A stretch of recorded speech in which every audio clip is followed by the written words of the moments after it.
Could you do me a quick favour if you're listening to this? Please hit the follow or subscribe button. It helps more than you know. And we invite subscribers in every month to watch the show in person. I lost my dad, I lost my marriage, I sold my company. Then you sort of ask yourself, what are you doing with your life?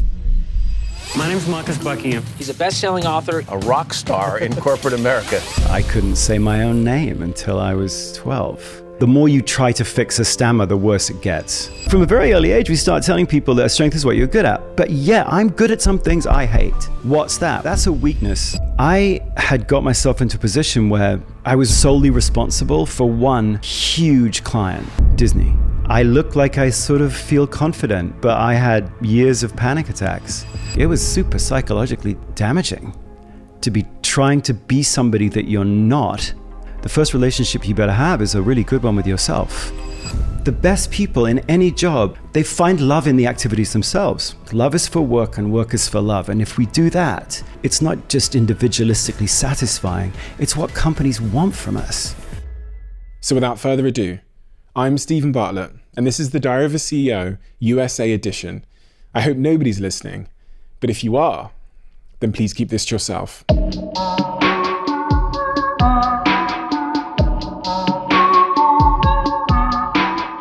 Marcus, it's a pleasure to have you here in our studio here in LA. Another Brit.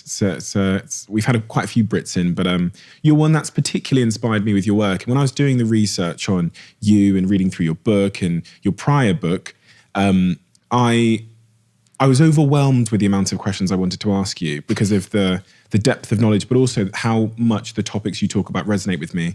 The place I wanted to start with you, though, that I found particularly surprising, having met you, having spoken to you, having seen how people have become very enamored with you as a public speaker, is you started your life with a stammer. Yes. A really bad stammer. Yes. How does someone get from, and I want to talk about that, but for context, you went from having a stammer, which was pretty crippling in terms of social aspects, to Mark French, who's the US's top lecture, the leader of the top lecture agency, called you one of the best public speakers he's ever seen. How does one go from having a stammer and being, really hindered by it to that position? And tell me about the stammer. Yeah, so when I first started to speak, and this happens for quite a lot more boys than girls, actually, as it happens, my synapses didn't fire right. And so you have almost immediate disfluency. So my earliest memories, Steve, are not being able to say my name. One of my very earliest fears was not ever being able to be married because I couldn't say, will you marry me? So you start off and you start trying to communicate at 3 and 4, and then you realize that something's really wrong, but you're so young you don't really understand what's wrong. And then you get older and older and you realize you can't put words together.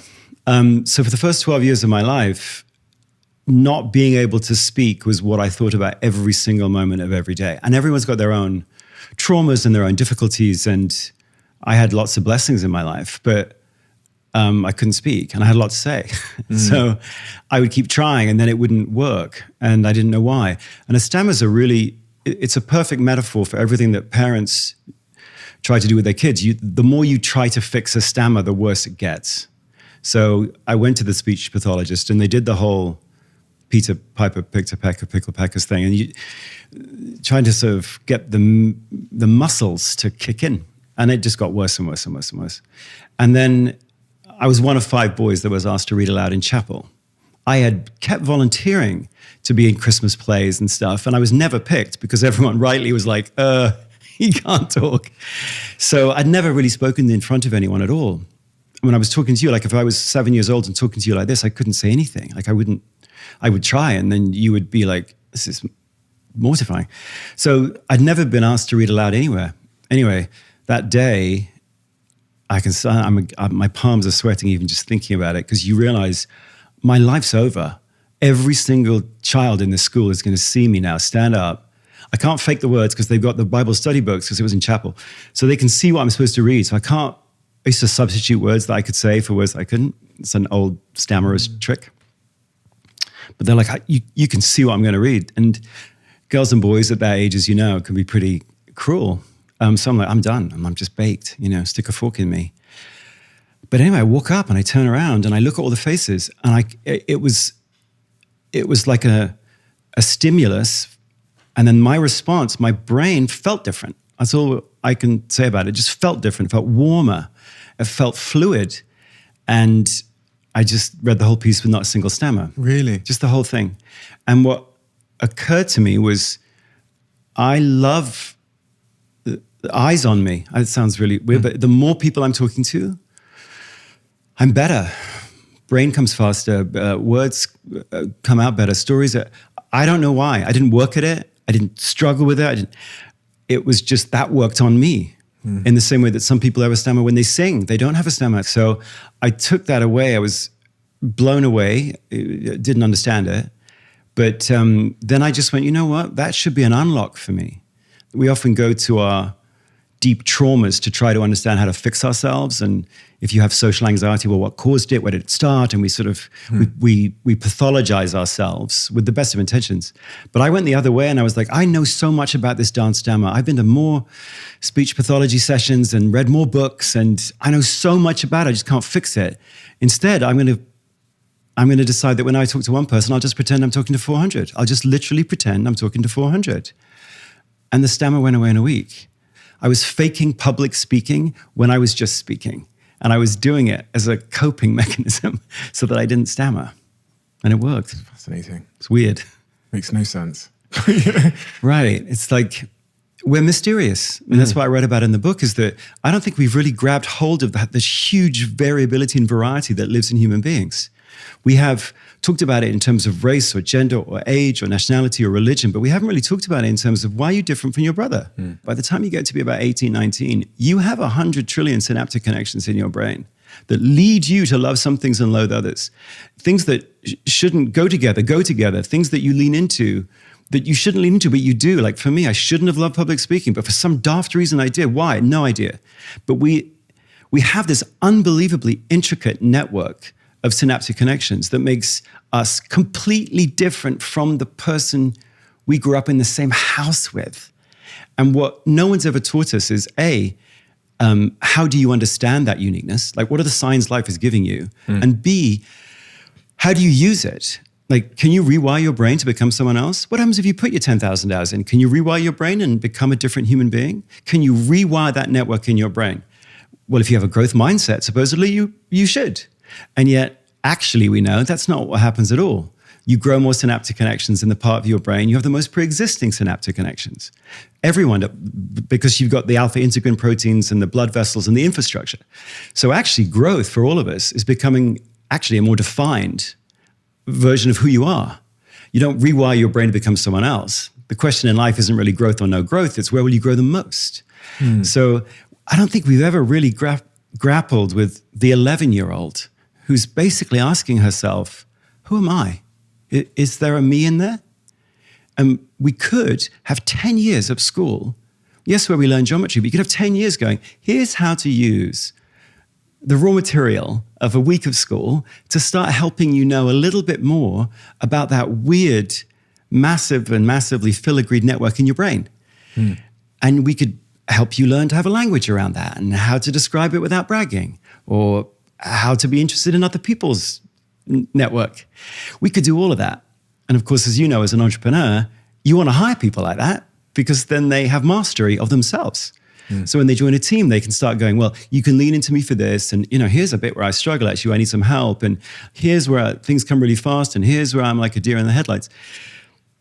But I know certainly in the company that I built, it's like, you don't hire people like that. You tend to hire people that are completely lovely and smart, but really quite inarticulate at describing where they find love in what they do, where they're at their best, and where they struggle. We just haven't grappled with the beautiful, wonderful, extensive variation of us as individuals.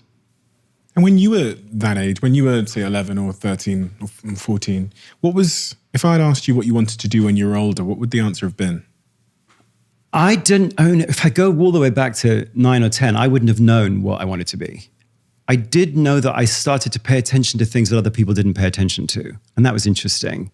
Then at 16, I bumped into this titan of positive psychology, whose name was Dr. Don Clifton, who was the chairman of Gallup, but also its chief scientist.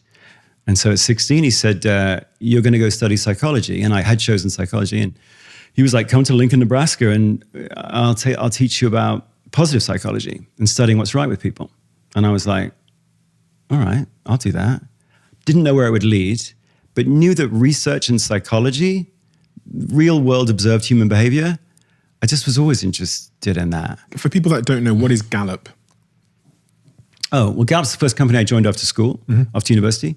Gallup was founded by George Gallup, who was the inventor of polling.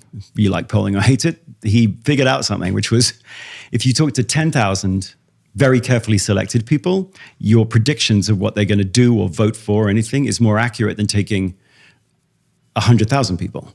Because your 100,000 people might be skewed, but if you have what's called a representative sample in your 10,000, then you actually can extrapolate from your 10,000 to 100 million.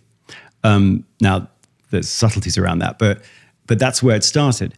After George died, Don Clifton bought the company, and Don's focus was psychometrics. So how do you measure things about a human that are really, really important, but that you can't count? How can you measure engagement? How can you measure strengths? How can you measure resilience, talent? How do you measure that?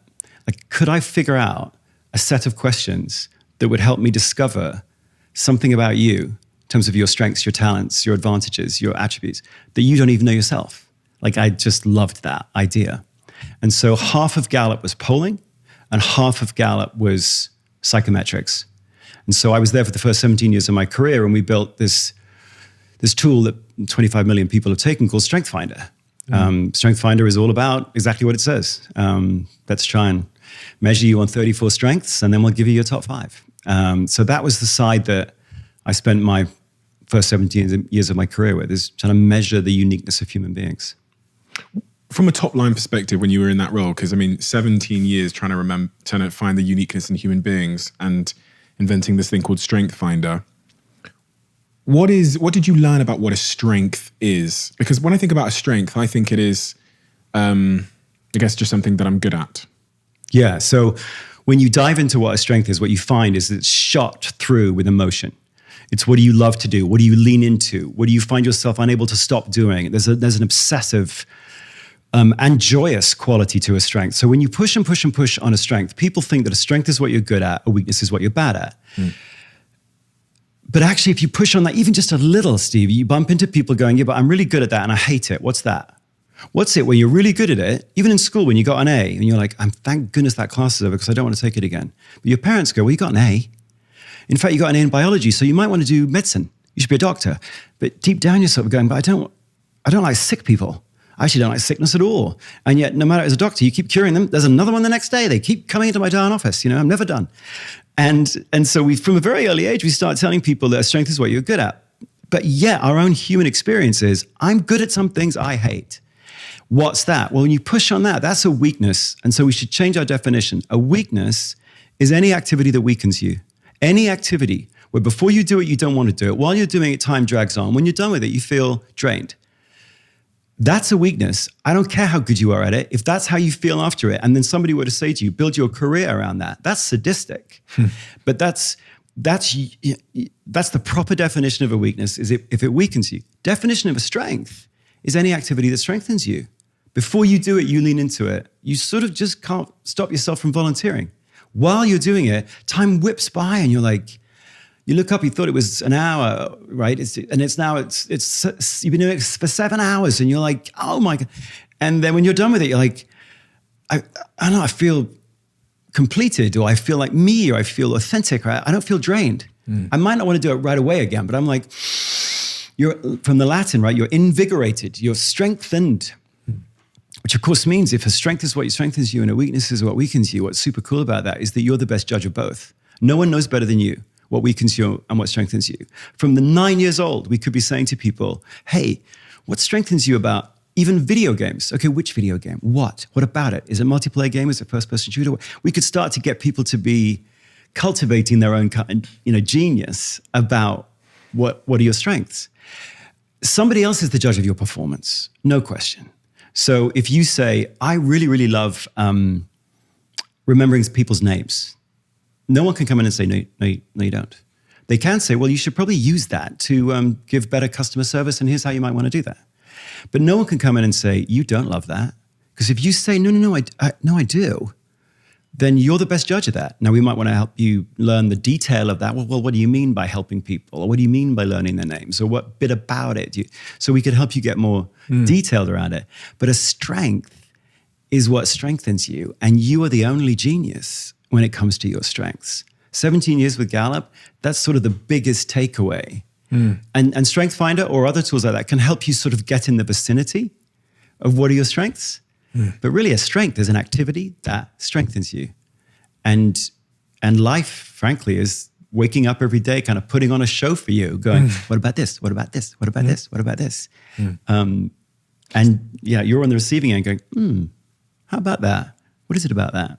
17 years at Gallup, the other thing I was thinking about before you arrived was you must know how to ask a good question, because that's sort of central to Gallup's work, is knowing how to ask the right type of question. And there's so many questions that are trying to get to the same answer, but there's various routes you can take. And the divergence between, I guess, in terms of outcome of a good question and a bad question must be quite significant. Like if I'm trying to find out what motivates you, there's a number of ways that I could ask that. And I think a lot of the ways that I would ask that simple question would actually lead me to the wrong place, because they're like laced with biases and presumptions, and maybe they're not open, maybe they're too binary. So how does one go about, because asking good questions is so important in life generally, whether you're trying to help a friend, you're trying to hire someone, you're trying to understand anything, it's all about inquiry. How does one ask better questions? Did you learn anything about that at Gallup? Well, you're right. That's what the product is. And you would test it out. You would do what's called a concurrent validity study, where you take 100 really good managers and 100 average ones, and you try out 250 questions, and you see which questions elicit patterns of answers that the best people in a role do versus ones that are less successful. And many of the questions that you thought were great questions, you have to throw out because they don't work, as in the most successful people don't answer them in any way that's similar to each other and different than these people. So that's really what the business was, trying out lots of different questions to figure out what are the best questions you can ask, in this case, for a particular role or job. But in general, if you want to ask really good questions, the first thing to know is you should be asking open-ended questions. So you're asking, what did you love most about your previous work? Open, not yes, no's, like, just open-ended. What did you love most about? It sounds like an obvious thing, but it's amazing how close-ended our questions are. As opposed to like, what would be an example of a close? Did you love managing people? Are you an overachiever or an underachiever? Okay. Do you like overcoming people's resistance to your ideas? That's yes. No. So you can, if you're not careful, you close the answer down. Best questions are always like, tell me about a time when you built something that you didn't expect to build. Like, it's just open. Hard to measure though, right? If it's open, that's why I think people avoid open questions, right? Because then you get such a variety of answers. How do you put them in categories? Well, when it comes to psychometrics, you have a listen for and you code it. Plus, when you hear the listen for and 0 for everything else, like boiling and not boiling. So when you're actually building an instrument, this may be too inside baseball, as it were, but inside cricket. But that's how you do it when you're building an instrument. So for example, you take a question like, how do you know if you're doing a good job of listening? Let's say that you're trying to figure out empathy. And you decide that one of the ways to measure empathy would be a question like, how do you know if you're doing a good job of listening? So you take your study group of highly empathetic people, your contrast group of less, and you experiment with a whole bunch of questions. One of them is that one. Well, it turns out, by the way, that one does have a listen for. A really good listen for. What's a listen for? A pattern of responses that the most empathetic people all seem to share, even though they don't know one another. Okay. And the listen for, if you imagine all the possible answers to that question, how do you know if you're doing a good job of listening? You could imagine somebody saying, well, if I can repeat back to the person what they said, or if I just nod, or like all sorts of, if I mirror their body language. Turns out the most empathetic people all say the same thing. They don't say it in exactly the same way, but they say exactly the same thing. They all say, I know I'm doing a good job of listening when the other person keeps talking. Well, that's interesting, because that means the empathetic person instinctively knows that the job of a listener is not to understand what the person's saying. Interestingly, the job of a listener is to be, however they do it, in such a way that you keep talking. The outcome of listening is the other person sharing. What you realize in most interviews, frankly, first of all, that the interview split of time is 60-40 the wrong way. The interviewer talks for 60% of the time and the interviewee talks for 40. So we've got a big imbalance. And by the way, the interviewer rates the person more highly in a job interview when the interviewer talks most. There's a very strong... Really? Yeah, totally. When I've talked to you, I rate you, maybe you didn't when you were building your company, but across the board, when you study this, there's a positive correlation between amount of time the interviewer talks and the rating of the interviewee. Wow. But anyway, in terms of building instrument, once you've got, oh, wow, all the most empathetic people say the same thing to that question. How do you know if you're doing a good job of listening when the other person keeps talking? Well, then that becomes a listen for. And then whenever you're trying to measure empathy, you throw that question out, you shut up, you let the person talk, and then if you hear it unprompted, off the top of their head, if they just say, unprompted by you, no cues from you, no biases from you, no nudging because I like the look of you when you walked in, you just shut up. Even when the person says, well, what do you mean by that? And by the way, this is one of the tricks of interviewing. You have to learn your parry phrases. A parry phrase is like when somebody, because everyone wants to try to narrow you down. I'm sure in Dragon's Den you've seen this. Like people try to narrow you down towards getting to the place where you say yes. And so when somebody says, how do you know if you're doing a good job of listening? The interviewee tends to say, well, what do you mean by that? You mean at home or at work? Do you mean if I know them really well, if I don't? And the tendency, because that's just what humans do, is to go, work. Or when someone you don't know well, and you narrow it down so they can get the right answer. So you have to learn a parry phrase like, well, I know what I mean by that, but I'm interested in what you mean by that. Just to knock it back. Just to knock it back. And then if you ask a question like that and the person spontaneously goes, if the other person keeps talking, and then you actually code that, you can score it. Going back to your question about how do you score it, you can score that. You didn't tell them what to say. You asked an open-ended question and you knew what you were listening for. And so you can code it, in this case, a plus. And everything else isn't a bad answer. It's just a non-predictive answer of that particular trait. There's a whole bunch. I mean, if you wanted to select really good salespeople, here's a great question. How do you feel when someone doubts what you have to say? How do you feel? Open-ended. How do you feel when someone doubts what you have to say? Imagine all the possible answers to that question. And what you find is highly successful people, get 100 of them, less successful salespeople, get 100 of them. These people, in answer to that question, how do you feel when someone doubts what you have to say? They all say, it pisses me off. The successful ones say yes. Look, don't buy from me. That's all right. Disagree with me. That's all right. Don't doubt me. What we did call it this, a negative emotional reaction. Because when you're a salesperson, you're like, listen, I respect the fact that you can choose what product or service you might want to go with. Don't doubt me. It's like when people say with salespeople, well, you shouldn't take rejection personally. The best salespeople are like, are you kidding? That's all I'm selling. I'm me. So in this case, when you put the word doubt in there, it's like a bang. And you're like, don't doubt me. So the listen for there is like very specific. By the way, when you ask great teachers that question, and average teachers that question, they say completely the opposite. They say the best teachers go, I love that. Because to them, and not all teachers, because there's a whole bunch of teachers who don't say that, but you look at great teachers, they go, no, the doubter's a student. I want the student to be doubting. That's learning. And so you've got asked that for great nurses, average nurses, the question doesn't work anymore. Because who doubts a nurse? Yeah. So it's with all these things, I'm sure you found with your business, you can ask one question and then you're really just trying to pin your ears back, shut the heck up, and let the person ramble because it's so revealing. Even a question like, what did you enjoy most about your previous work?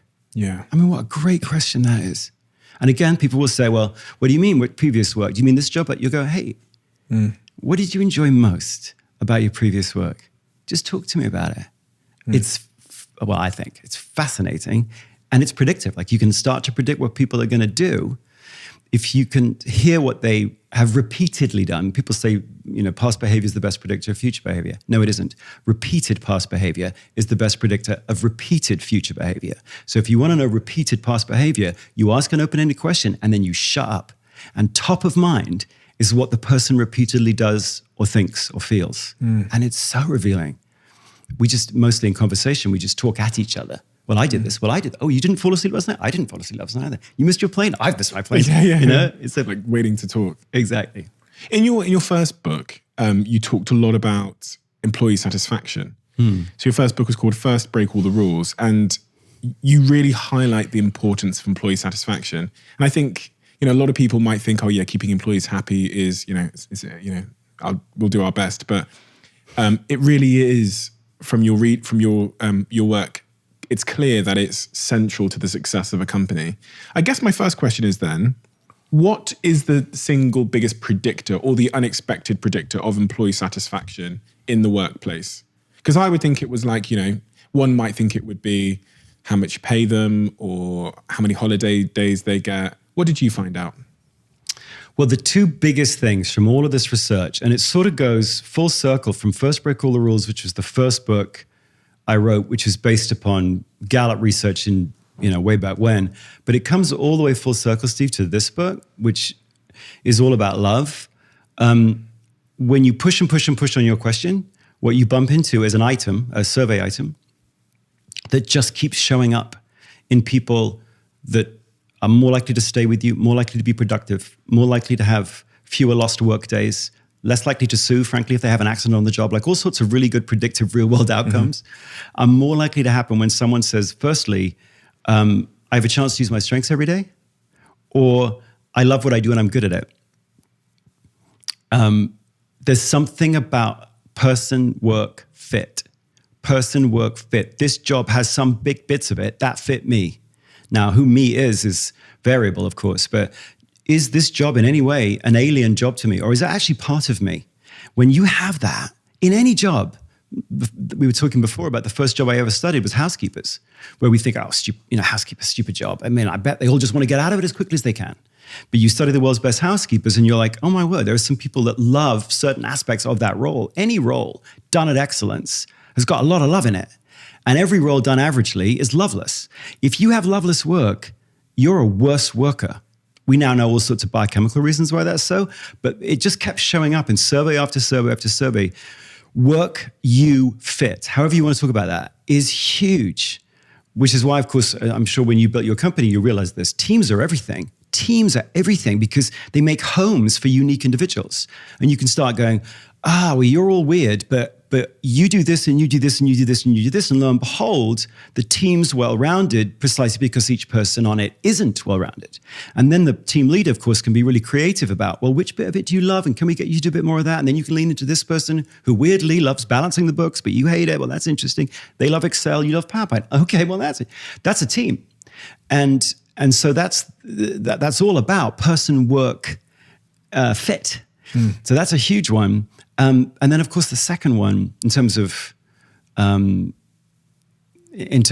the discoveries around engagement, is it's your manager, stupid.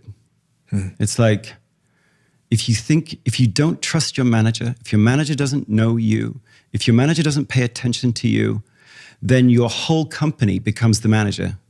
And you can actually walk around your neighborhood going, you know what, it's a pretty good company, but I freaking hate her. And if you freaking hate her, you leave. I left, the company's great. Now, if you can flip that around too, you can go, the company's terrible. Like the pay is bad and the benefits package isn't really what it's cracked up. But my manager, Steve, I would follow him anywhere. Which, by the way, sometimes happens when Steve moves companies. So those two things of everything. I'm not saying that pay is nothing or benefits are nothing. People like those things. But if you want to see where people give that discretionary effort, if you want to see where certain teams soar and you go, why? Why is that team crushing it and this team's struggling? Which, by the way, you go inside companies, you start measuring anything, lost work days, productivity, sales, profitability. And what you find, and no one talks about this, but you find variation. You go inside of Home Depot, or you go inside of Marks and Spencer's, or you go inside of Goldman Sachs, or you go inside of Tesla, you go inside of Disney. Oh, well, Disney's got this culture. Tesla's got that culture. All of that is rubbish. You go inside a company, let's just take Tesla, and you start measuring what's it like to work here. What you get is range. What's it like to work at Tesla depends massively on which bloody team you're on. And if you are working on a team down here that's disengaged, or your manager doesn't care about you, you're not trusted, that's Tesla. And when you leave, you're leaving that. Now, this team over here is a super engaged, same business card, Tesla. But I don't know what you read, but you read the business press, it sure looks as though companies have one culture. Rubbish. They have as many cultures as they do teams. They have one stock price, but that's a totally different ballgame. So in terms of what drives engagement, on this team, does someone really think about how I can fit the work that I'm doing a lot of? And then do I really trust that my team leader is out to make me bigger, better, is interested in that? When those two things, I'm not saying there are other things, recognition's important, mission, you're going to talk to Simon while you're here, the why is important, but the why doesn't compensate for the what. If what you're doing on that team doesn't fit you, it's like nurses. Why we have such burned out nurses in the NHS and over here too. Their why couldn't be stronger. Of course, their why is so vivid, and yet they're burning out. They have higher levels of PTSD than veterans that return from war zones. It's like we're crushing our nurses. Why? Well, many reasons, but one reason is the span of control. One nurse supervisor to 60 nurses, which is the average over here. I don't know exactly what the average is in the NHS, but it's really big. There's no teams in hospitals. Hospitals aren't built around teams. They're built around vertical areas of expertise. So if you're a nurse, 60 of you, one nurse supervisor, that poor nurse supervisor can't do those two things I just mentioned. He or she can't get to know you in terms of where your strengths and passions lie. And then they can't put you on a team to help you be collaborative with others so that together you can reinforce and support one another in those areas where you don't have strength or love or whatever. Humans have been working in teams for 50,000 years. And if you go to hospitals, there are no teams because the structure is set up to make it impossible. And then we wonder, we go out and we clap, but it's all it's like, hey, rather than dragging people out of the river who are drowning, why don't we go upstream and see why we're pushing them in the first place? With nurses, we've built a system where they don't get those two things, those two needs met. No one's interested in who they are and what they bring, and no one has enough time to pay attention to how they're feeling, what they're into, what they're not into, who could they come work with. Like all of that stuff that humans need, that particular profession doesn't get. And that's the reason why in all of our studies, I run the ADP Research Institute now, which is a big global institute. It's the least resilient profession of all. Even pre-pandemic it was. And funnily enough, the second most burned out is teachers. So the two most burned out, least resilient professions have the clearest why, the clearest sense of purpose. But the reality of the work, the day-to-day reality of the work is super disengaging. There's no teams in schools. It's like wherever you see no teams, you get no trust in team leader and no link between you and your work, you and your role, you and your role. It's like teams are this magic technology that we discovered 50,000 years ago when we tried to bring down big game. It's so interesting you say that because I've always pondered, so there's so many things that I thought about there. The first thing was actually how right you are, having seen in my own organization over the years where I would do my one-on-ones with team members, and if Jason Fisher was managing the team, even though they were in the same room, they're all in the design department, but the 15 people Jason Fisher was managing would report tremendously high levels of job satisfaction. A team sat next to him doing pretty much the same work would come in, and I felt like I was fighting to keep them in the company because they were sat next to the other team, but managed by a different person. And the crazy thing is, in the second team I described, one-on-one sessions with me, they would ask to be managed by Jason Fisher. They would say, could we? And then eventually our decision as a company was to put Jason Fisher above the whole design studio. So he was in charge of 40 people, but then he could oversee the team, and those people were happy. And then the second thing you said just at the end there, which really made me think, was about freelancers and about their levels of engagement and motivation. They are not in teams. They tend to work at home, alone, on computers, on work, which actually is not connected to them. A different project today, a different project tomorrow. And I believe that they must, and this is an anecdotal thing that I've seen in my friends that are freelancers. I think they struggle the most in terms of fulfillment and happiness in their work. Generally, obviously there's perks, but generally. No, you're absolutely right. The data would back you up 1,000%. We've just finished, we did a 25,000 person, 25 country study 2 years ago, just came out of the field 3 days ago with a 27,000 person study, 27 countries. The least engaged, Really? least resilient professions are people who are alone, who are working exactly as you said. That doesn't mean that there aren't some benefits to your point. They do actually like the flexibility, but the only one places where it really works is where the company, and there's a few companies that do this actually, because of the labor laws or whatever, you stay in a freelance role, but actually you're brought into the team. You're treated like a member of the team. Look, in 2017, I wrote about this too, because I was just fascinated by the fact that the oldest human art we've ever found. Like in 2017, this guy in the little island of Sulawesi in Indonesia, he's climbing up in a limestone cave, and he's looking for a handprint, because that's the oldest art we've ever found, is like a red handprint in ochre or something. He's looking to see if he can find it. And he climbs in, takes his iPhone, and he's got a 15-foot mural on the wall. And the mural turns out to be 50,000 years old. So it's the oldest human art we've ever found. Or maybe, 44,000 years, but they think it's actually, conservatively, it's 44,000 years old. And it's a painting, not of a hand, not of a foot or a face even. It's a painting of a bunch of little human figures, some carrying spears, some carrying rope. And then very clearly the local fauna, so an anoa, a deer, a wild cat. And clearly this group of people is trying to get together to capture or kill these animals. And what's cool about it is that the artist, and they think most artists, cave artists, was done by women, so they think it was women, has drawn each human figure with an animal characteristic. So one of them has the face of a lion, one of them has a tail of a crocodile, one of them has a trunk of an elephant. And they're called therianthropes. Who knows why? But anthropologists call half man, half animal therianthropes.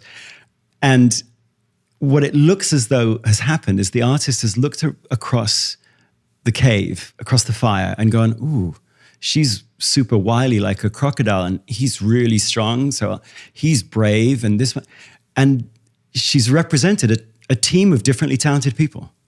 So what's super cool about it, I think, and I could just be geeking out on it, but the oldest human expression of us with each other is a manifestation of how different we are from one another in the cave, and how acutely astute that person must have been to spot it, and then went, hey, what happens if we all came together and then we could do together what we can't do alone? And then everyone went, all right, we'll try that.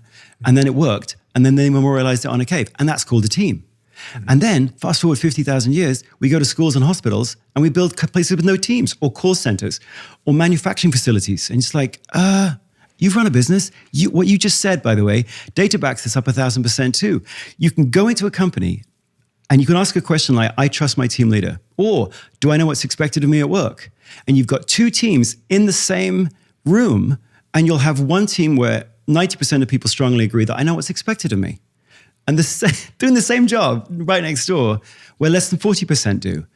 And I remember when I was like really young in my career, I'd walk back into a company and the CEO would go, because we did these surveys, and they would go, what's our culture like?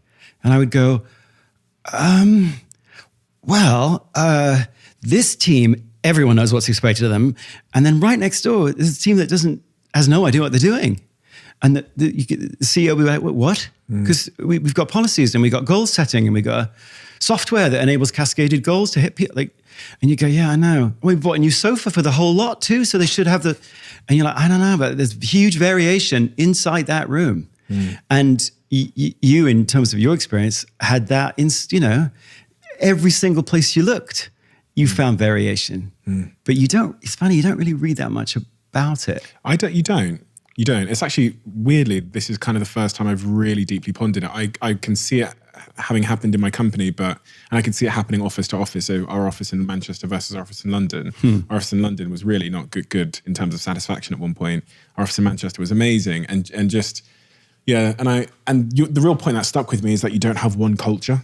I'm like, that's kind of been a bit unnerving for me. It's made me rethink a couple of the decisions I made. But the other thing I know you wrote about in that book, before we get on to this one, is you talked about how great managers handle underperformers. And how every team has people that underperform, that are, for whatever reason. From what you've understood, how do great managers handle people that aren't performing to a certain standard?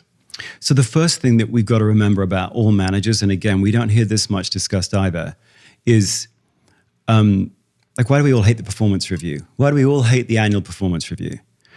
Many reasons, because when I go through it and somebody says you're a 4, I go, well, I'm not a number. So there's that part of it, but it's too infrequent, right? Once a year. So you go in going, I've got to tell this person everything I'm worried about, anxious about, thinking about, because I'm not going to talk to them again for a year. It's too infrequent. The best managers know that the world moves quickly. There's 52 little sprints. That's a year, 52 little sprints.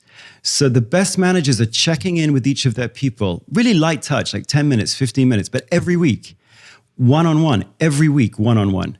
Really simple questions like, what'd you love last week and loathe? What are your priorities this week? How can I help? But like that every week, because remember, the goals you set at the beginning of the year are irrelevant by the 3rd week of the year. I mean, we're in the middle right now of like all sorts of global conflict. We didn't know that 3 weeks ago. So we also know from data, by the way, people don't go back in and check their goals. So less than 4% of people, once they set a goal at the beginning of the year, maybe there's a software program that records it or whatever, they don't go back in and check it. But we all know it changes so dramatically even in the next couple of weeks. So the first thing is the best managers are frequently going, how was last week? How was next week? It's really this sort of that rhythm. It's like 52 little sprints like that. And of course, that means if you've got an underperformer, you are hitting it really early. You don't wait until December and go, you have had a bad year. You're a 2, right? You're hitting it every week. And because you're hitting it every week, you've got an opportunity much earlier to start saying 2 things. The first is, and it sounds so obvious, but one of the questions that separates a good manager from a bad manager, by the way, is you put this question to them. You got someone who comes into work consistently late. What would you do? So you take a study group, take a contrast group, 100 great managers, 100 average ones, and you just throw that question out. You got someone who comes into work consistently late. What would you do? And you, again, think of a million different answers to that question. These folks here, they all stay the good ones. Yeah. We call it the study group. When you're doing a concurrent validity study, you take 100 great ones measurably, and then 100 average. I won't get into how you measure it, but it's like that's how you do it.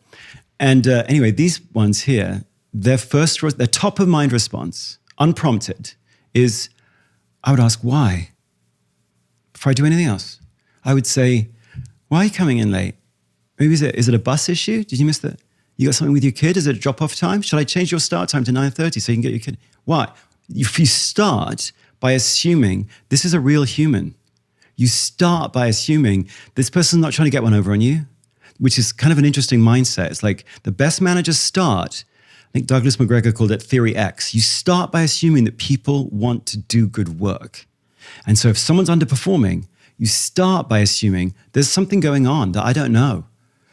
And so that's the beginning. And then because you're doing it every week, it's like the person's not going, wait, that was 3 months ago. I fixed that now. No, this is last Tuesday and Wednesday. Remember? 15 minutes late. Oh, well, but now the person may come up with an excuse, but the first thing you do is you ask a question, you shut up, and you let the person define their own reality. Of course, if you're doing that every week and you're putting together little strategies to help the person, in this case, show up, and they don't, then the instinctive insight the best managers seem to have, and the best coaches, is that your job isn't trying to put in what God left out. Your job is to try to draw out what God left in. Your job as a manager is not to make someone. Your job as a manager is not to perfect someone. Your job is to go, who the heck are you? And then can I find work, or indeed a work context in which you can express you? And if I've consistently seen underperformance from you, it's not because you're a bad human. It's because for some reason I put you in the wrong role.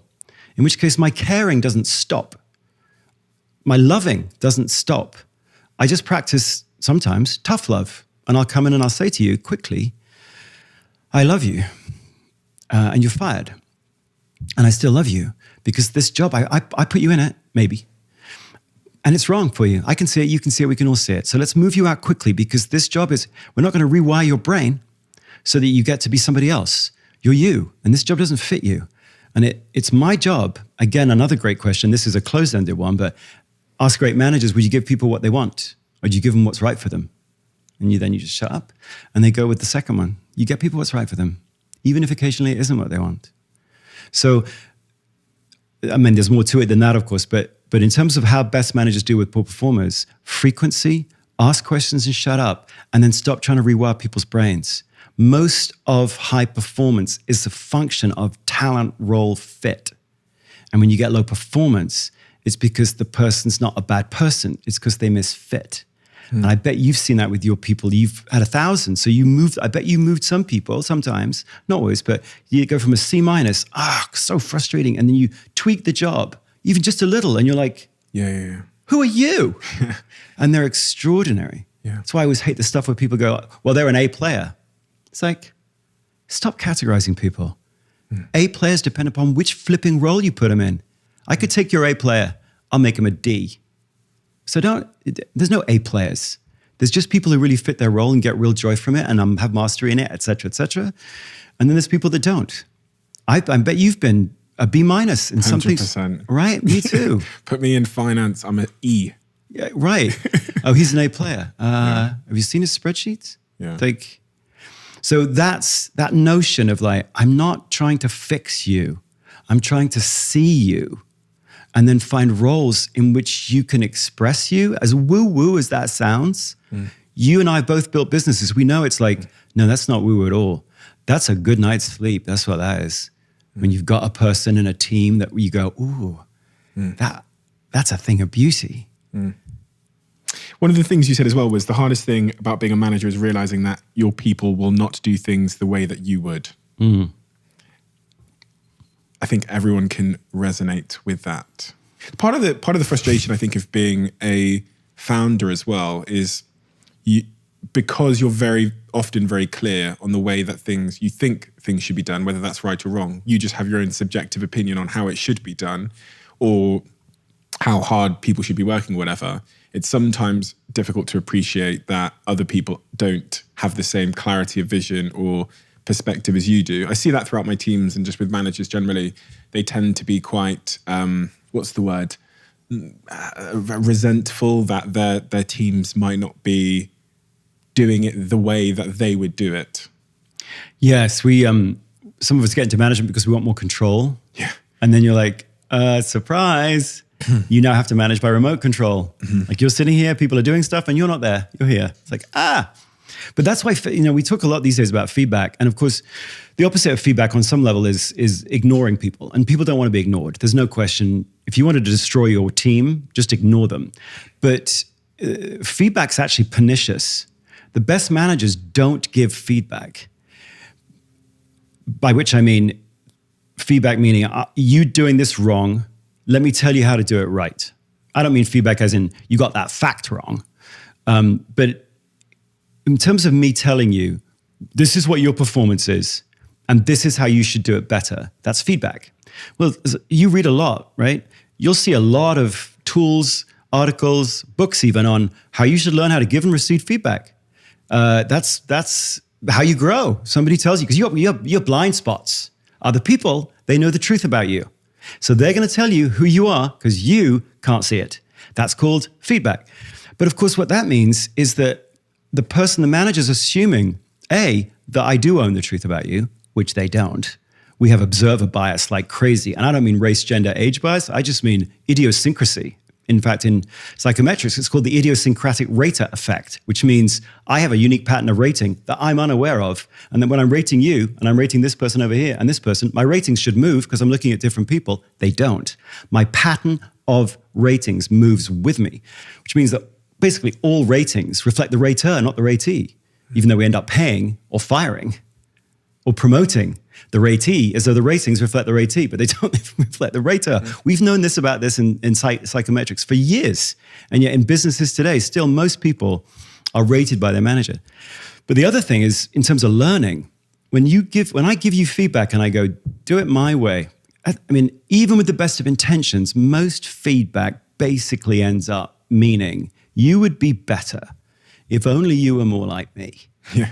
There's a realization at some point, isn't there, as an entrepreneur, where you go, I think what I really need to do is actually just create the conditions in which a person can express the best of themselves, rather than me assuming that learning for that person is just information transfer and dumping it into their blank slate.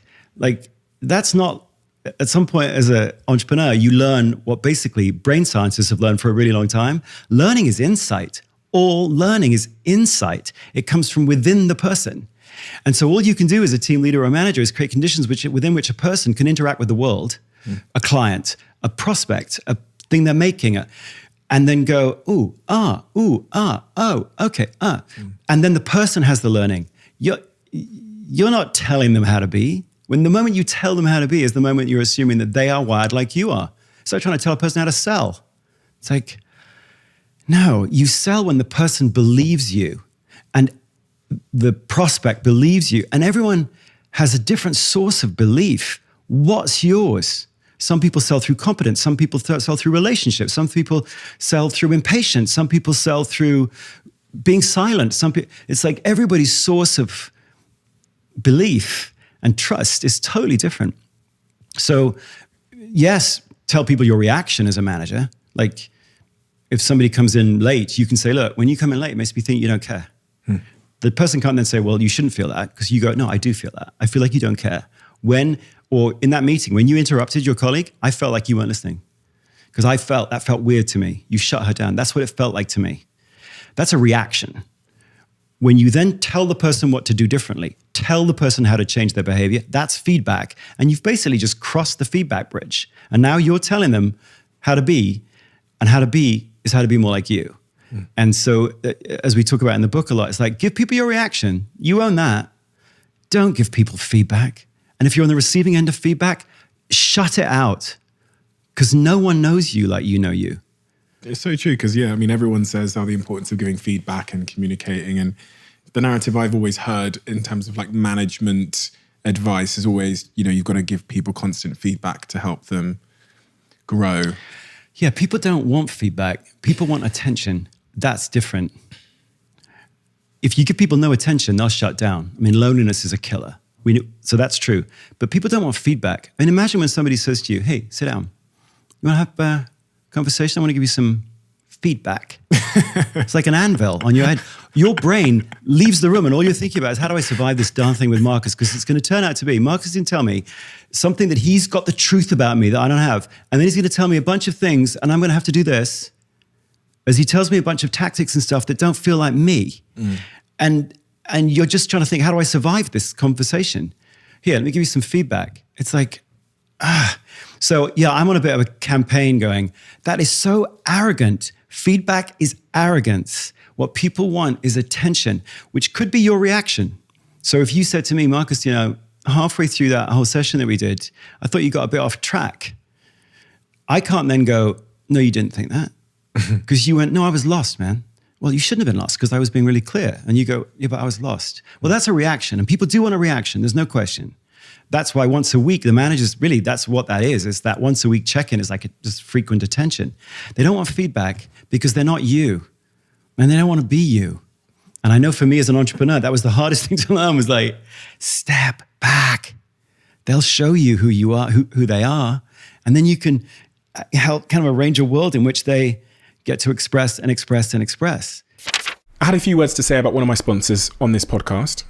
It's so crazy that in the last couple of months, I've had so many people tag me on Instagram, even on Telegram and in my Twitter DMs, in a picture of them starting their Heal journey. And it's one of the most amazing things in my life that I get to do a podcast, which of course needs money to fuel. And I have a sponsor like Heal, who I genuinely believe is going to help every single person who starts their Heal journey change their life. Because this podcast, the central intention of this podcast is to help people live better lives. And we get to sit here and I get to promote to you a product which has not only helped me change my life, but is going to help millions of people and is helping millions of people live a nutritionally complete life.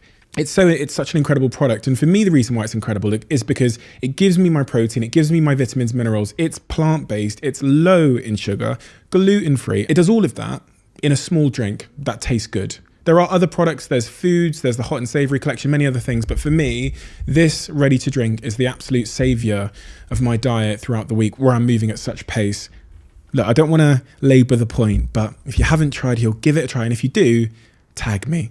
Instagram, wherever you try it, give me a tag. Anyway, back to the podcast. Why did you call the book Love and Work? Why the word love in particular? Well, I did it as two reasons. One, the juxtaposition is always interesting, like War and Peace, like love and work. You just don't hear them said that way. So part of it was like, yeah, it just gets your attention. And the other part of it, from a research standpoint, if you interview people that are really, really good at what they do, and that's really been my entire career. I mean, I was talking to you before about study group contrast. For 25 years, that's all I've been doing. You take 100 great nurses, 100 great teachers, 100 great housekeepers, 100 great lawyers, and you're just asking open-ended questions. You're shutting up, you're tape recording the whole thing, transcribing it, and going, what's there? And when you do that, the best people in any job, they don't all love the same things, but there's love in what they do. There's vanishing into the activity. The activity isn't something they're doing, it's something they're being. Whether it's cleaning a room and vacuuming themselves out so they can see the lines and they get a kick out of the lines, or whether it's another housekeeper going, I lie on the bed and turn on the ceiling fan. And I remember back then going, why? Because that's the first thing a guest does after a long day out in the theme parks. And I like looking at the room through the lens of the guest. You're like, whoa, but I love looking at the room. That's why I sit on the toilet or I lie in the bath. Even though there's rules in the job description say do not lie, in the bath or sit on the toilet. You're like, whoa. So when you look at really, really good people in any job, they find love in the activities themselves. Interestingly, though, they don't love all they do. The whole cliche about find what you love and you'll never have to do a day's work in your life again. And I'm a bit of a data nerd. So you look around and you go, is that true? And you study the most successful people. My first master's thesis actually at school was the social and psychological issues of entrepreneurship. Even the best entrepreneurs don't love all they do. And so you go, okay, find what you love to do and you never have to work a day in your life again. Is there any data to support that at all? No, none. So let's stop saying that and let's rehabilitate with science the word love. Measurably, when you study highly successful people, they find love in what they do. They don't love all that they do, but they find love in what they do. They find activities or moments or situations every day that they love. How many? 100%? 50%? 20% is a really good threshold. Mayo Clinic research shows doctors and nurses who are not burned out have at least 20% of their activities be things that they love. Take a bunch of emergency room nurses, they love different things, but 20%. You get below 20%, 19, 18, 17, it's like you start getting really dangerously psychologically damaged. Even if it's, 21% though, 27%, 50%, it doesn't seem as though you get necessarily a massive uplift in resilience. It's not like you need to love all you do. 20% is a threshold, like get above that. And every day feels different. Every day feels different. So, and then of course, if we dive into the brain science of it, you find that when people are actually in that state of, the positive psychologist who we lost last year, Mike Csikszentmihalyi, he called it flow. Okay. When you get into that flow state, even if it's just 20% of your time, if you look at someone's brain when they're in the moment, in the zone, in their element, whatever your phrase is, they have the same chemical cocktail in their brain as you do when you're in love with someone. So vasopressin, oxytocin, norepinephrine, with the addition of this weird cocktail called anandamide, which brings feelings of wonder and awe. But your brain on love looks a lot like your brain on love with another person. And when you're doing something that you love, you are more open, measurably. You perform cognitive tasks better, your memory's better, you're more accurate in measuring or identifying the emotions of others. You're just better. So love and work was like, hey, if you want, this is kind of when I was sitting there trying to fill the pages and thinking, why are you writing this? On one level, I was thinking my kids. I want my kids to be happy in life and have joy in what they do, and yet most people don't. And I wanted to have something that I could go, read this, But on another level, I wanted to write to CEOs like you and me and go, listen, if you want collaboration, if you want innovation, if you want creativity, if you want really authentic customer focus, you can't get it without love. So if you feel abashed talking about love, then shut up talking about these other things. You won't get them. Loveless excellence is oxymoronic. And that's not just a phrase. It's like you look at what people look like on love at work, and they're amazing. So if we took it seriously at work, and we thought about what do you love? How does that turn into work? And how does the work that you do inform the detail of what you love? And then it becomes this wonderful, infinite loop of love is to help you figure out contribution, which then informs what you love. Your life is like this. You've already built a company, you've sold it, now you're doing all this other stuff because your love leads you to turn it into contribution, which required you spending tens of thousands of pounds to do something. And then now you're doing it, and we're sitting here, and there'll be stimuli that information's going into your brain right now, and it will add detail to that which you love. This whole thing, but over here in LA, it will have a little more detail, and your life will be this. Now listen, I don't know your mom and your dad, but if your life was like this, they would go, yes, I don't care how much freaking money he makes. If he knows that which he loves and turns it into contribution, then on his deathbed, he'll feel like he lived the first-rate version of his life. And I've got an 18-year-old and a 20-year-old. And I just wish in every fiber of my being that they get to feel that loop. That's love and work. Love is for work and work is for love. And if we do that, it's not just individualistically satisfying. It's what companies want from us. We just haven't taken it seriously. You talked about, I don't know if this was before we started recording, but the curse of, I remember a conversation I had with a young lady who was a lawyer, and she was clearly dissatisfied in her job. And it transpired that the reason she was a lawyer is because that's what she had been good at in terms of A-levels, then university, and also her mum and dad had said, like, that's a good job. And she was almost on the verge of a midlife crisis when she spoke to me, because she was so good at this thing that it kind of dragged her off into the future. And she was now that was her identity. So many people listening to this now will resonate with that in various ways. They would have become a banker because their parents were bankers and they were really good at maths. What have you found out about those people, their satisfaction, and really what they should be doing, I guess? Is there something else they should be doing instead? Should we be dragged by our competence in something? Well, no, as we talked about before, I mean, competence can be a devilish curse, because you can get the A's and hate the work. You can get high performance, but actually hate the activities.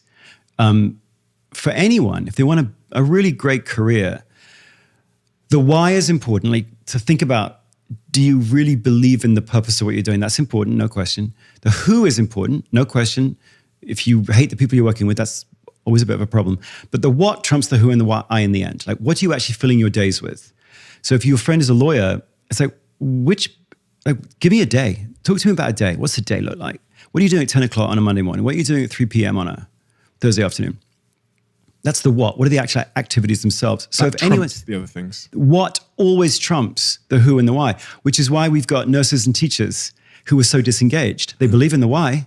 They really love the people on their shift, but the day-to-day reality of what they're doing doesn't fit them. No one's paying attention to it. There's no manager helping them. There's no teams. All the stuff we talked about before that goes, is anyone paying attention to what I have to do every day and whether or not it fits me, which bits do, which bits don't? How do I lean into one another? What does collaborate? All that stuff is missing. So the why is there, the who is there, the what is wrong. So if I say lawyer, that could be an entirely different experience for everybody that's a lawyer. So one lawyer could be doing a completely different thing, different working hours, work from home, work in a great team with weekly check-ins. Yeah. And another lawyer, although it's the same job title, could be in an awful corporate office, 2-hour commute every day on their own in a tiny cubicle. Yes. So to anyone watching or listening, the first thing to do is assess, like, where are you at? Which really means, how much love do you have in a week? Do you have a loveless job? How would you do that? Well, the simplest way to do it is just take a blank pad around with you for a week, draw a line down the middle of it, put loved it at the top of one column and loathed it at the top of the other. And this is easy to do. Most people have never done this. And all you're going to do is you're going to imagine that your day is made up of many, many different threads. There's a fabric of a workday, which is a bit like a tapestry on a wall. When you're far away, it looks like just a picture, but when you get close, there's many, many, many thousands of threads. Well, the same is true of any day. You've got 1,000 different activities, moments, situations, contexts. Like just stuff just hits you. And it's little baby 5 minutes, 2 minutes, 7 minutes, 5 minutes, 2 minutes, 7 minutes. But these are threads. Some of them are white, some of them are black, some of them are gray, some are green. They lift you up a little, they down a little, but some of them are red. So in the book here, I talk about red threads, activities that when you're doing them, all that stuff we talked about before, the flow, the energy, the instinctive volunteering, the I'm in my essence, the feeling of innate mastery, those moments. They could be like 2 minutes here, 7 minutes here, 10 minutes, but they're red threads. And your life is sort of putting on a show for you every day going, what about this thread? What about that thread? What about this thread? What about that thread? And the most successful people in any job, of course, they identified their red threads really well, and then they weave them into contribution. Now, we can talk more about how they do that, but it starts by going, take a blank pad around with you, think about the clues to your red threads. What do you instinctively volunteer for? While you're doing something, does time fly by? When you're done with it, do you feel sort of a sense of mastery, a sense of being up, not down? And then take it around with you for a week. And anytime you find anything that fits those criteria, scribble it down. And anytime you find the inverse, before you're doing something, you try to procrastinate or hand it off to the new guy, because it'll be developmental, or you're doing it and the time drags on like a snail, and it's like, you thought you'd be doing it for an hour, but you look up, it's 5 minutes. And we've all got stuff like that. It's like, And time and love have a weird relationship. It's like when you're with someone that you love, that whole day goes by in 15 minutes. And yet before you're with them, like time just stretches out and then you're with them and whoa. Same's true with an activity that you love. If you don't love it, you keep trying to do this. And then when you're doing it, it's like, how is it this long? Scribble it down and then loathed it. And so get to the end of 1 week, just one regular week, and see what's in the loved it column and what's in the loathed it column. If there's nothing in the loved it column, well, then you have to stop and do it again next week and pay attention. And if you get no red threads 2 weeks in a row, and this is really easy to do. No one's ever told people how to do it, but it's really easy to do. You got 2 weeks in a row of no red threads. Then you've got a loveless job. And the bad trade for anybody is somebody going, well, my job doesn't have to love me back. I'm making the money. I'll just stick it out. I'll pay my dues or I'll earn the money for 3, 4, 5 years. Then I'll, 5 years, then I'll. As though you emerge the same person after 5 years of loveless work. You don't. You are psychologically damaged. You're a different person. After 5 years of loveless work, you're damaged. And the people, weirdly, who feel it the most are the people you're supposedly supporting at home. You think the people around the dinner table don't know that you come back every day on your loved it, loathed it list, although they wouldn't say it this way, there's nothing on the loved it column. They know. They can feel it. People often worry about, don't bring your personal stuff to work. It's way more powerful the other way. People bring their work, their emptiness, their alienation at work back home. So if you 2 weeks in a row, nothing, then you have to stop and you have to, in a sense, apply the loved it, loathed it to the rest of your life. Just take that around and see whether you can find any red threads anywhere in your hobbies, as a mother, as a father, as a friend, in your community, in your faith, whatever, I don't know. Write one love note to yourself, which is simply, I love it when, and then finish the sentence. And the thing after the word when has to be a verb that you're doing. Not I love it when people praise me or something. I love it when I what? Just write one sentence. It's amazing, Steve, how many people, adults, can't be articulate about describing something that they love. I know it sounds really weird, but you ask people, we've done this so many times, you ask people, tell me what you love or tell me what your strengths are. Oh, I love people. Which people?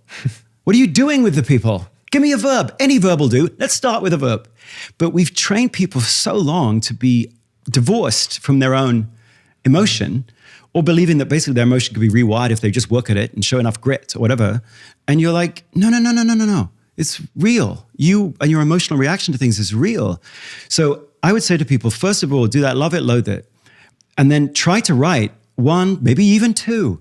Love, it's a silly word, but a love note to yourself. I love it when I do what? I love it when I do what? What many people will actually find is that if you hate lawyering, it might well be that you're the wrong kind of lawyer. It might not be that you have to ditch your degree. It might be that you can start to rewire or reweave your job so that it has more red threads in it. So if you do that for a week and you find there are a couple of things on there, actually, there are a couple of loved its. There are a couple of specific things where I'm like, ooh. Well, when you have that, first of all, pay attention to it. Things that are not paid attention to, they wither. So every day wake up, it's the advice I would give you or you might give me. Every day wake up and just try to, rather than what I have to get through, what's the to-do list I have to get through? Why don't you wake up every day? Yeah, you may have a to-do list, but wake up every day and go, what red threads can I weave today? Because they're going to be not 75,000, but there might be 5. What are the 5? Start there. And then over time, what you'll find is you can start to maybe go, well, next week, actually, I'm going to pick one day. It's going to be all red. It's going to be all red one day. Then you might go, because people start to lean into it, they might go, well, could you actually do more of that for this client and this client and this client? And then maybe you learn a competency, like somebody who's really good at creating emails that people open. You might go, Eloqua, we'll teach you Eloqua. We'll teach you that competency because you've got something that you seem to be able to write text that people actually open. That's kind of interesting. I know that's not in your job description, but you seem to keep doing it. And so we'll teach you now a new competency, a new software program. And lo and behold, you start doing that over time and you get to the place where the most successful people get to, where we look at the most successful people and we go, how'd they find that job? Seems to fit them so perfectly. How'd they find that job? And of course, they know they didn't find it. That's totally the wrong verb. They made it. They took their red, to use that metaphor, they took their red threads seriously, and then they didn't imagine someone could read their mind and tell them what their red threads are, because only you know what these things, little moments, situations, contexts are that really lift you up. But then they took them seriously and wove them ever more deeply into the fabric of what they do. Now, sometimes that might mean stop being a lawyer. You know what, you tried this now for 6 months and there's nothing there for you. Okay, well then that's really tricky. Now you have to change your entire focus and hopefully your loves will be your guide. But we actually know over here, I don't know the number for the UK, but 73% of Americans say that they have the freedom to maneuver their job to fit themselves better. That's a lot of people. And yet only 18% of us do. Because if you ask people, do you have a chance to use your strengths every day? That number's 18%. So you got 73%, 18. In psychology, we call that an attitude, behavior, consistency problem. I know I can do it. But I don't. I don't. So that's, if people are watching and like, I'm in the wrong job, maybe you're one of the 27%. You're in the wrong job. All right. Before you get there though, I pick out your red threads anywhere. And no one can do it but you. That's the thing that, it's like you want to go, hey, 9-year-old, let's start you on this life skill early. Because even at 9, you know better than all your teachers do. About this part anyway, about the red threads part. And that way, when you wake up, your mom's going, be a dentist, be a dentist, be a dentist. And you're like, Mom, there's a whole language actually here that talks about dentistry and whether I love it or not. And I'll keep walking on down that path, but I'm actually supposed to look really carefully about which bits of any job really lift me up and give me a sense of mastery.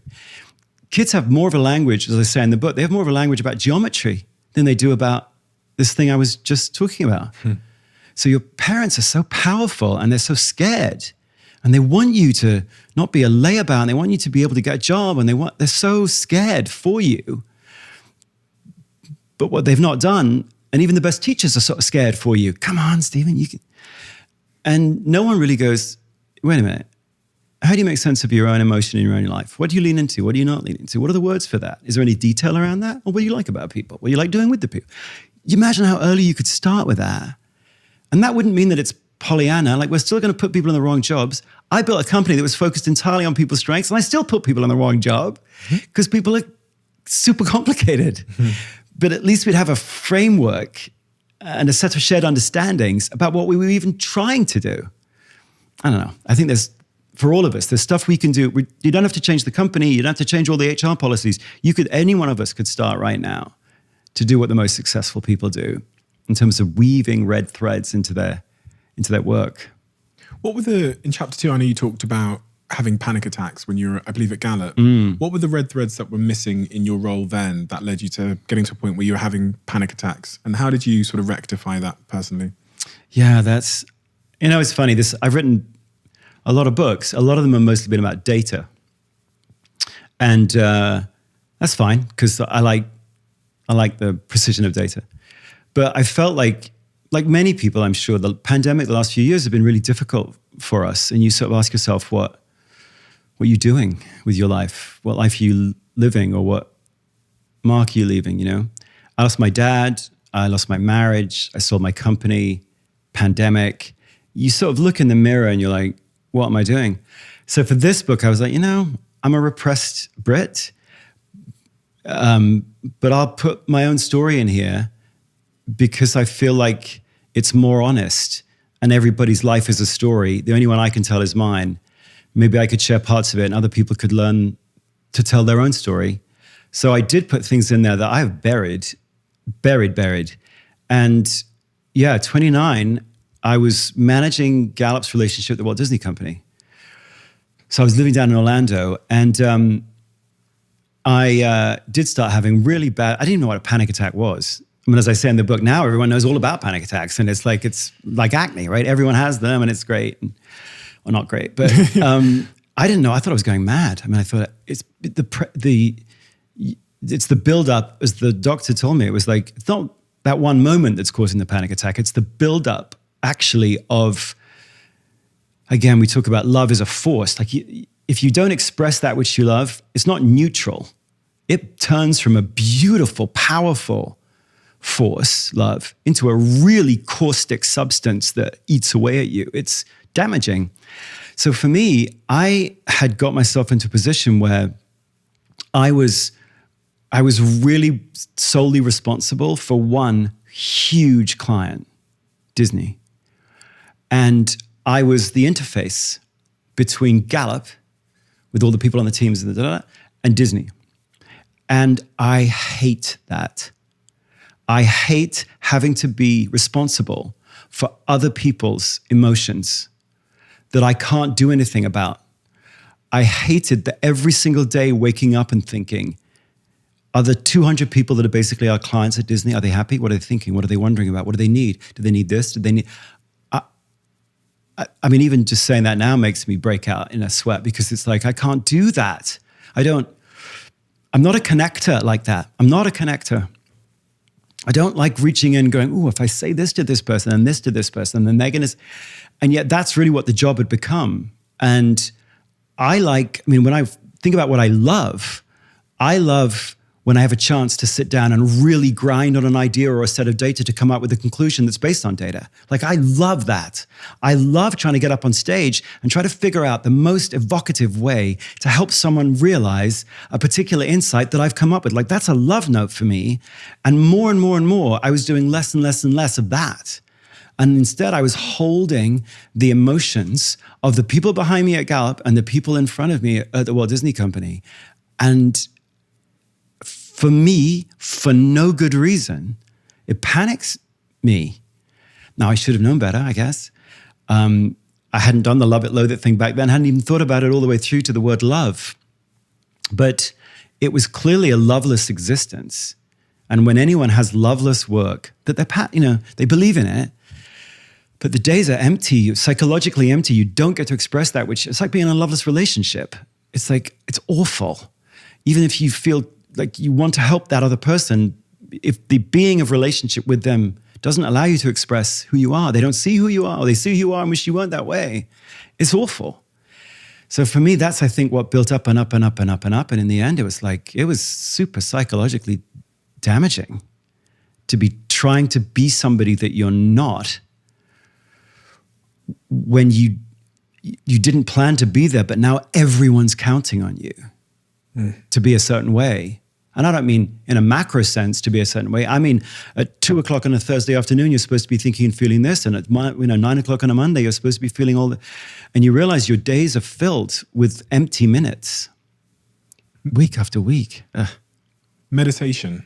Yeah. That became a tool for you, right? Yes.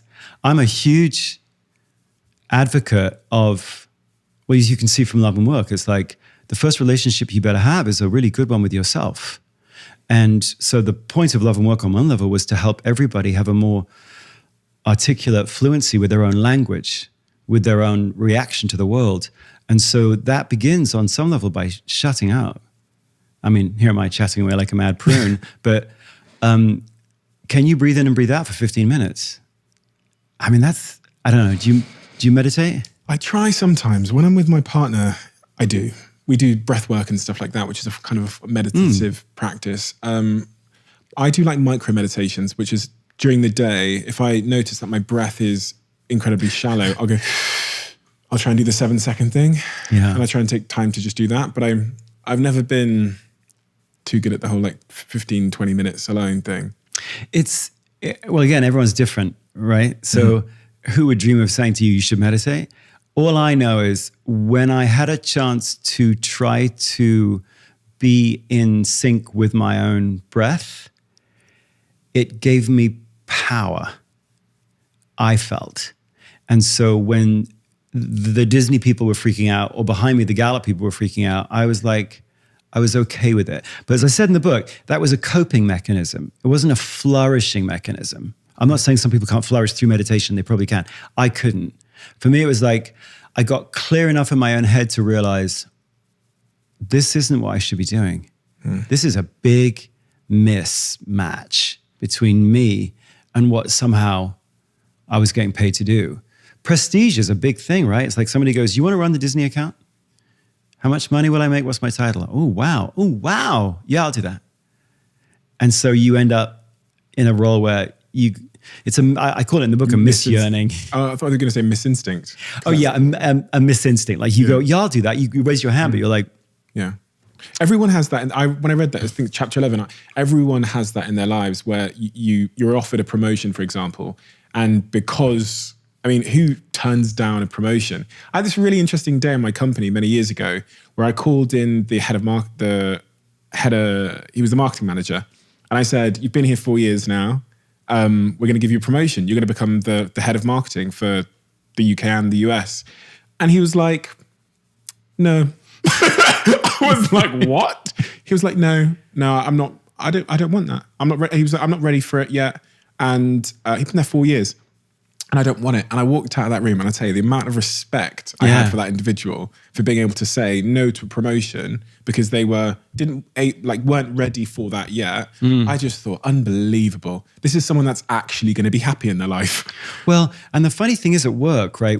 Because we don't start really early and say to people, hey, listen, you're a totally unique human being, and the way in which you respond to the activities of school is really interesting, and let's help you have a language for that. Then you get to go into a job and you don't really have a language for that.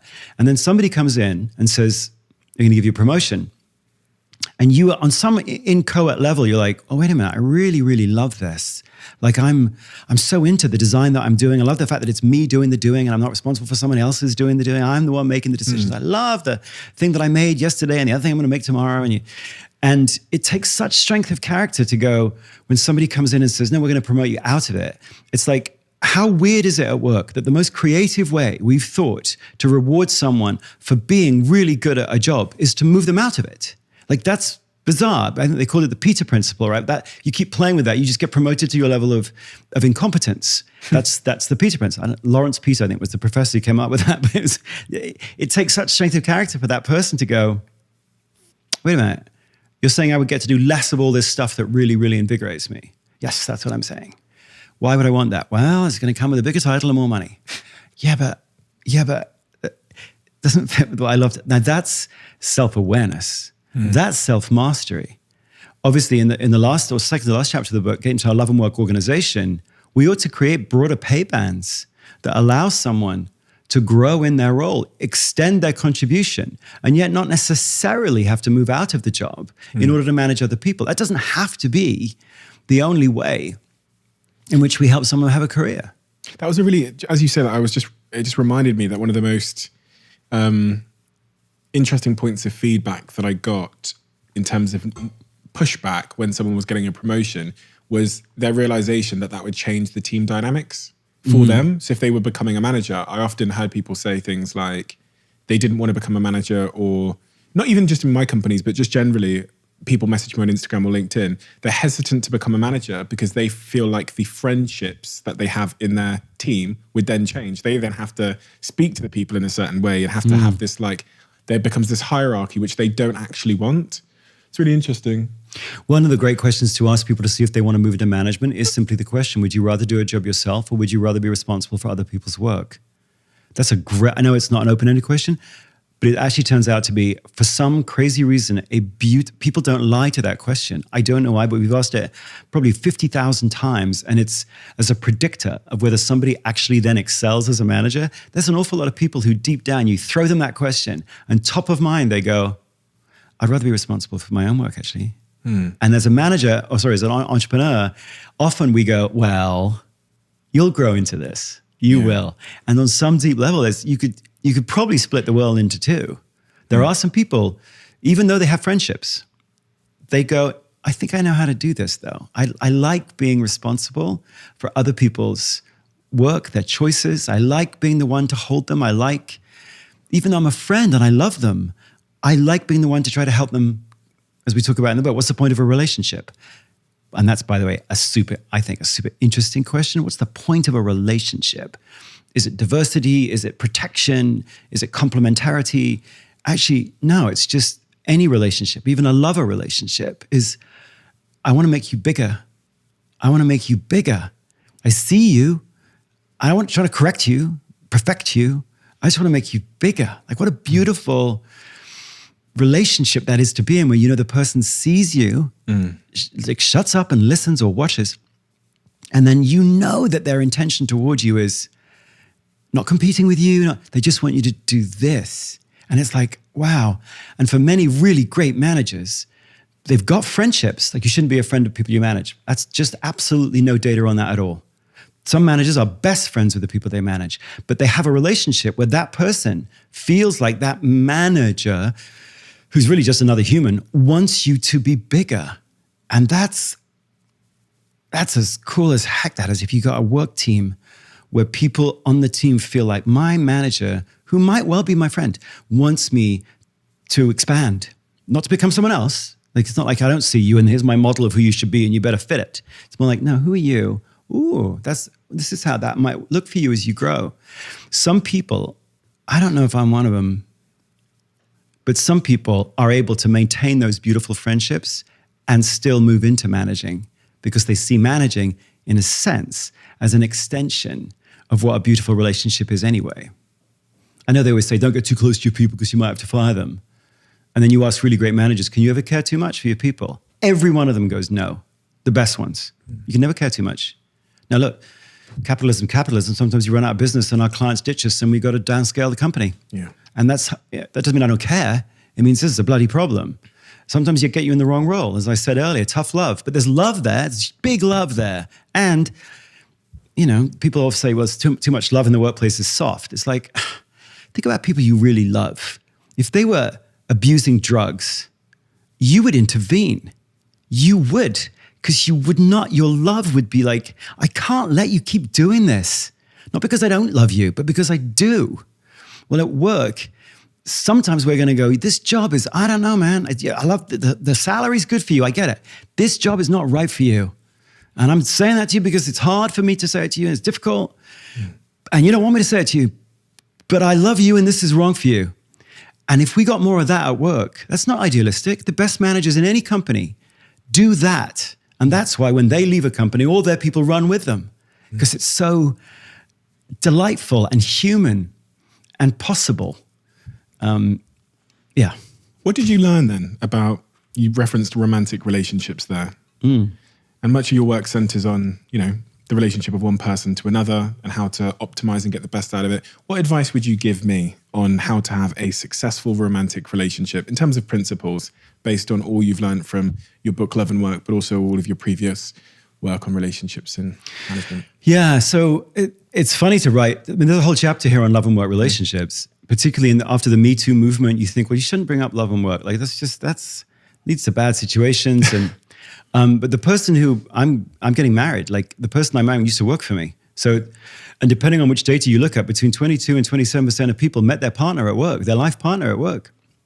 So clearly seeing somebody at work is kind of cool, because you see all the bits of them and you see all them doing kind of wonderful and crazy things. Doesn't mean that we shouldn't have ways in which people have relationships at work, but it's obviously you can't really write a book about love and work and not talk about love. So, and I'm going to sound so bloody nerdy saying this, but there's actually quite a lot of research on what it means to see someone with love. Like what does it look like when you're in a love relationship that works? Mostly, of course, when we study relationships, we study broken ones. So we study divorce to learn about marriage, as though, happiness is the opposite of sadness. It's like, no. But there has been some research studying happy marriages. And when you look at what characterizes a really successful relationship, 3 things stand out, and they're all weird.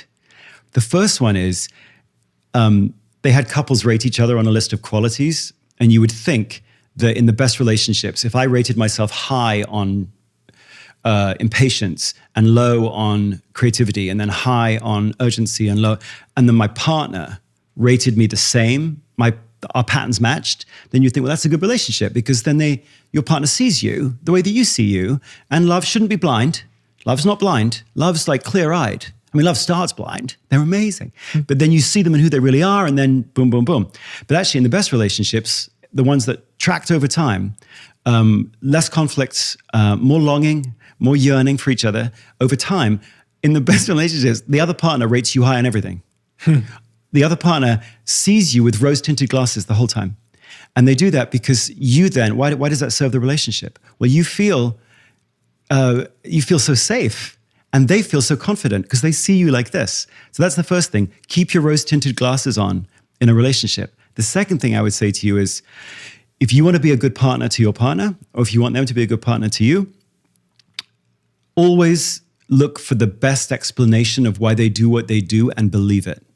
There's an awful lot of reasons why you do what you do. Some of them are not noble. Some of them might be selfish. 100%. And if you're with a partner who, they keep coming in and going, what's the real reason you do? Do you know why you did that? Because if you're living with a detective, or God forbid, you're living with a therapist who's like, let me tell you why you really said that. It goes all the way back to your mom is what it does, and that's, then here's what you do. You bury it, you armor yourself against the detective, because the detective is sometimes right. If you want to think about what serves the relationship, it's to be in a relationship with someone who's always looking for the most generous explanation for why you do what they do. And then they believe it. Because if they believe it, then they actually lean in more. And you are more vulnerable, because you go, deep down you go, there's all sorts of reasons why I did that. But they are looking for the most generous one. That doesn't mean they let you off the hook if you let them down. I'm not saying that. But as you look at what the best couples do, they look for of all the reasons why you do something, and it's never one reason, there's a lot of different ones. They look for the most generous one, and then they believe it. And then the third thing in really great relationships is that you never, in a relationship, balance out, he's impatient, but at least he's creative. I mean, he is so disorganized, but at least he's charming. Like, if you have that kind of detail about your weaknesses, and your partner knows these really, really well, even though they love you for this, they go, no, but he's just awful at this. This is like a villain that sits off in the wings. And when you're arguing, your partner, whenever they want, they can just pull out the card and play the villain card and go, see, this is you. And this person knows you better than anyone else in the world, has 17,000 examples of why that villain is real and lives in you. That means you do this. You just keep leaning back and back. In every argument, you're like, when are they going to play the card? When are they going to play the card? Hurts the relationship. In the best relationships, it turns out, your partner looks at you, everything they see about you, they weave it into, I'm sorry, this is going to sound so soft, but they weave it into a red thread. So they know that this isn't an aspect of something over here that's separate. It's part of what you contribute to the world. And the example I gave in here, my fiancée is, and gosh, we are not an example, but I mean, we're an example just of ourselves. So we argue and we're up and down. But one of the beautiful things about my relationship with her is I have immediate rejection syndrome, where because I like to really noodle on an idea, when people come to me with ideas, sometimes if my mental brain is full, I go, no, like it's an immediate rejection syndrome, which she called immediate rejection syndrome as a joke. And rather than putting it over here, it's a villain, in our relationship, it works such that she knows that this is a part of me wanting to get to the core of an idea so that I can actually push it all the way through to what I consider to be something really deep or wise or true. And if I can't get there yet because I'm still grinding on it, then it turns out to be immediate rejection syndrome. But But if you try to unweave that, you would unravel all of this, which is the only good I'm ever going to do in the world is this. So I'm with a partner who's like, I get, and by the way, sometimes, Marcus, it's bloody annoying, but I get that it's a part of this. It doesn't excuse it. Like, should I not be blunt when I go, no? Yeah, but I know that she knows that I know that she knows that I know that she knows that I know that this is a part of me doing anything good. She's not putting the villain over here. He rejects ideas. It's like, oh no, he needs to grind on them. And sometimes that manifests in this. And that's the acceptance piece, which I think everybody... And being seen, yeah. and being seen. Yeah. So it's like, you can't love what you can't see. And so in a relationship, if you're in a really good relationship with your partner, you will feel seen. And then intelligently, you will see that person go, oh, that's why he does what he does. And then you know that they're looking at you with those beautiful rose-tinted glasses on, not to pat you on the head, but to have really beautiful and powerful expectations of you based upon what they see. Now that's a relationship. And that doesn't mean you don't argue, but it means you're in the hands of somebody who wants you to be this.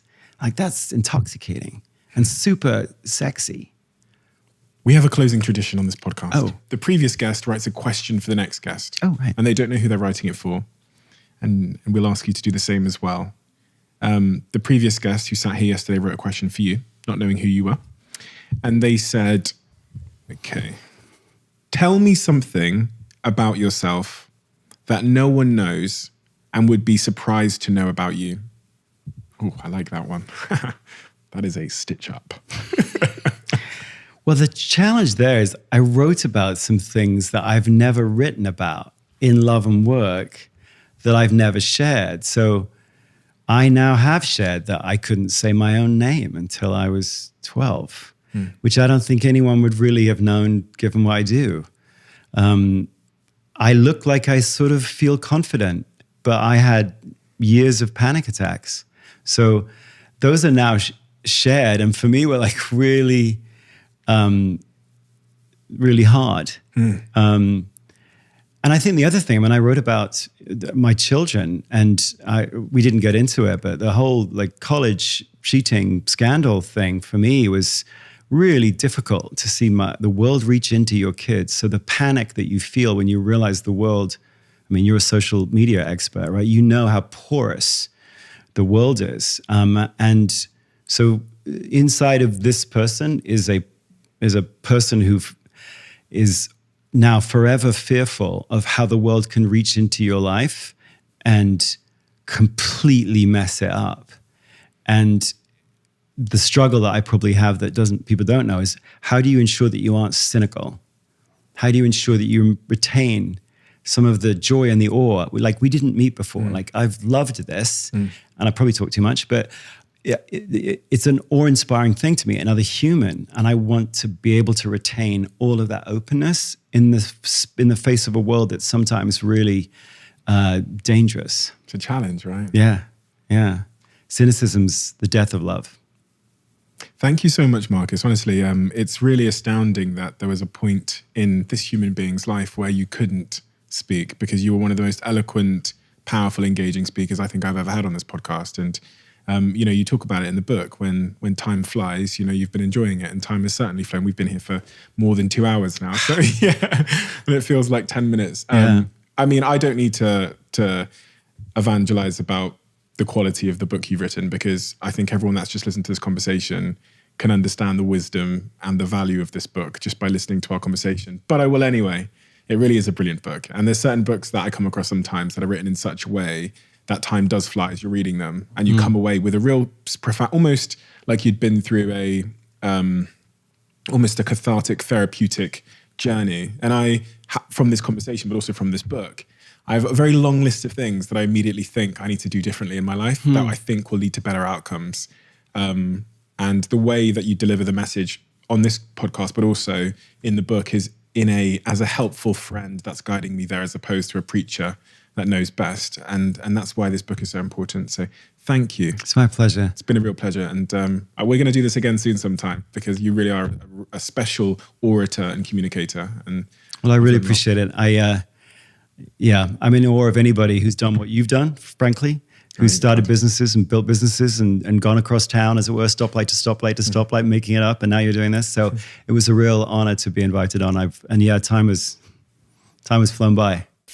Quick one. As you might know, Crafted are one of the sponsors of this podcast, and they make really meaningful pieces of jewelry. This lion piece they've made, I wear all the time, along with the little timepiece, the sand timer that I wear often. And the lion piece, you might have seen Conor McGregor has a similar piece, which was custom made for him.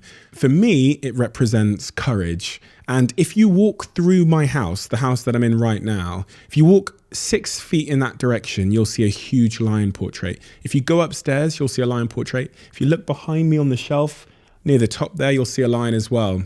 The reason my house and my life is surrounded by lions is because they represent courage, calmness, and that tenacity that I've applied to my business success, to my professional life, and to everything in between. For me, the lion has always been an animal that can be almost a bit of a contradiction. They are so loving and so caring of their own, and can be powerful and courageous when necessary in order to achieve what they want to achieve. So if you, like me, are a big fan of courage, bravery, ambition, while also being calm and composed, check out this lion piece and let me know if you get it.